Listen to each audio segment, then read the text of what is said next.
Selamat pagi pemirsa, apa kabar Anda hari ini? Senang sekali dapat menjumpai Anda dalam Berita Papua hari ini.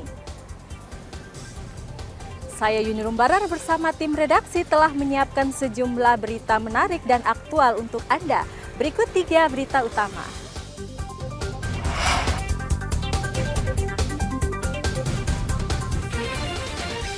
Operasi Zebra akan digelar Polri selama 14 hari ke depan.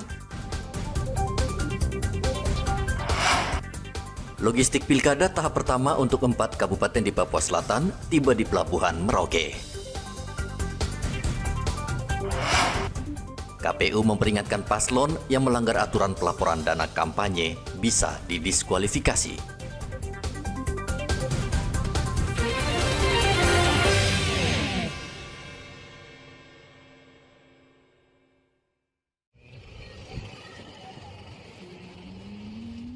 Ditlantas Polda Papua menggelar Operasi Zebra Kartens 2024 selama 14 hari ke depan. Operasi Zebra ini ditandai dengan gelar pasukan yang dipimpin Wakapolda Papua, Brigjen Faisal Ramdhani, di lapangan apel Mapolda Papua, Senin kemarin. Kasubag Minopsnal Polda Papua AKP Suhardi Sahailatua mengatakan, sasaran utama saat operasi Zebra yakni pengemudi atau pengendara kendaraan bermotor yang menggunakan ponsel saat berkendara. Untuk pelaksanaan ini ada penekanan dari pimpinan dari Korlantas. 1. Pengemudi atau pengendara kendaraan bermotor yang menggunakan ponsel saat berkendara. Nah, itu akan kami tindak. Kedua, pengemudi atau pengendara kendaraan bermotor yang masih di bawah umur. Kita tahu bersama di Jayapura cukup banyak anak SMP sudah bawa motor ke sekolah. Kemudian pengemudi atau pengendara sepeda motor yang berboncengan lebih dari 1 orang. Ini bonceng ya, tanpa bawa berarti ada 3. Nah, itu kita akan tindak. Kemudian keempat, pengemudi atau pengendara sepeda motor yang tidak menggunakan helm SNI. Ya. Dan pengemudi atau pengendara kendaraan bermotor yang tidak menggunakan safety belt. Kalau motor berarti dia tidak pakai helm yang SNI.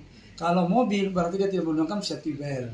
Ya, itu akan kita pantau pada saat kita razia. Polisi juga mengincar pengemudi atau pengendara yang masih di bawah umur. Polisi mengimbau pengendara tidak mengonsumsi minuman keras saat berkendara karena akan membahayakan diri sendiri maupun orang lain. Paslon yang berkampanye juga diimbau tertib berkampanye dan jika ditemukan ada kampanye yang melanggar aturan lalu lintas akan ditindak tegas. Arthur melaporkan dari Kota Jayapura, Papua.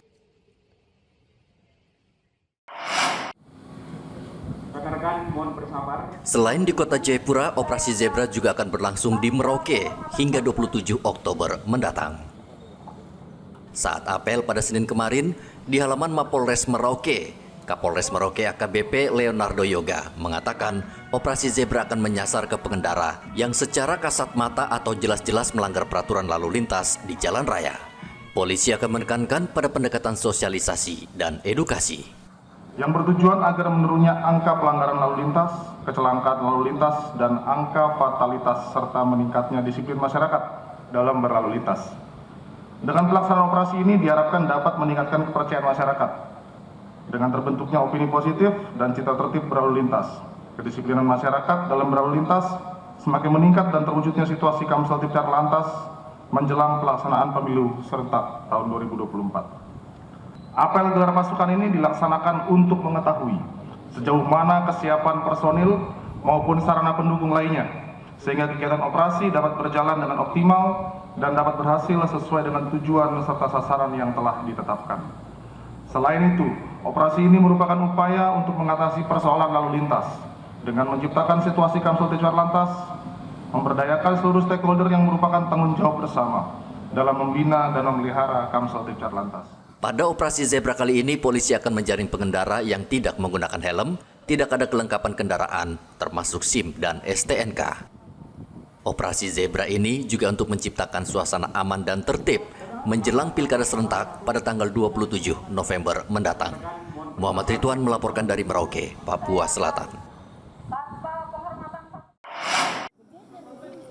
Sudah bukan rahasia lagi, banyak warga negara Papua New Guinea yang berobat ke wilayah Indonesia jika mereka jatuh sakit.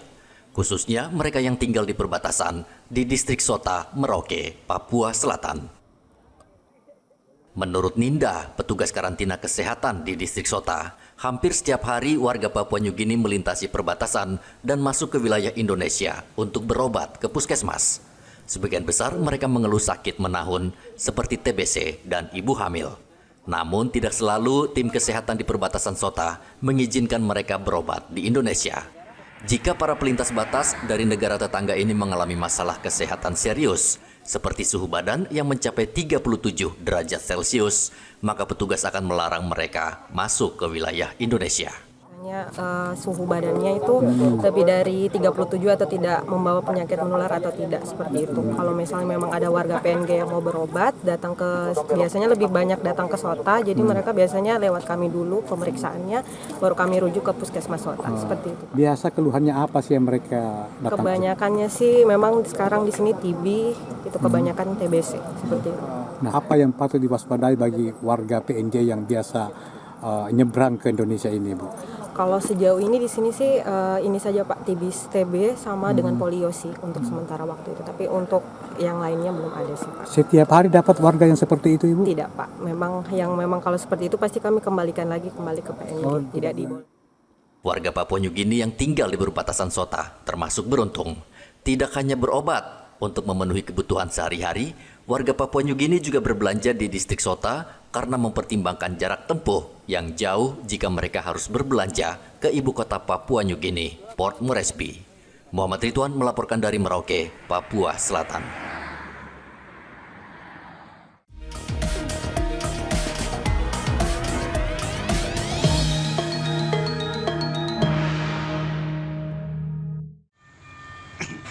Logistik untuk pilkada serentak yang diangkut menggunakan kapal dari Surabaya pada hari Minggu tiba di Pelabuhan Laut Yosudarso, Merauke, Papua Selatan.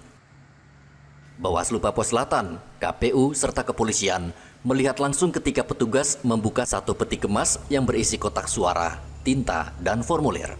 Petugas lalu mengecek dengan teliti apakah sesuai dengan jumlah yang dibutuhkan. Logistik yang tiba itu untuk KPU Kabupaten Mapi, Asmat, dan Bovendigul, serta Merauke. Khusus untuk Kabupaten Mapi dan Asmat, KPU akan segera mengirimnya dengan menggunakan kapal laut. Sementara untuk KPU Kabupaten Bovendigul dikirim melalui jalur darat. Dari Kabupaten Mapi, Kabupaten Asmat, Kabupaten Merauke dengan Kabupaten Bovendigul. Ini logistik pertama yang datang. Iya.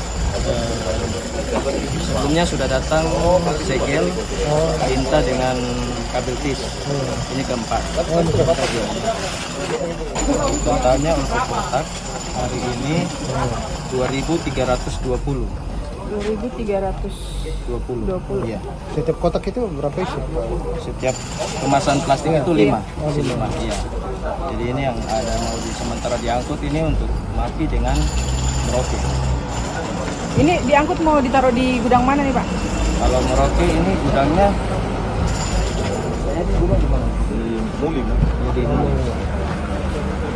di belakang gudang kami. Ini untuk Boven, Mapi dan Asmat langsung dikirim ke daerah masing-masing? Iya, di daerah masing-masing. Pakai apa nanti? Kalau untuk ke Boven bisa jalan darat. Darat, ya. Nah, kalau untuk Mapi nanti pakai kapal juga sebentar sore infonya. Logistik pilkada yang tiba tersebut merupakan tahap pertama untuk Papua Selatan. KPU masih menunggu logistik berikutnya, seperti bilik suara yang rencananya akan tiba pada pekan ini. Muhammad Ridwan melaporkan dari Merauke, Papua Selatan.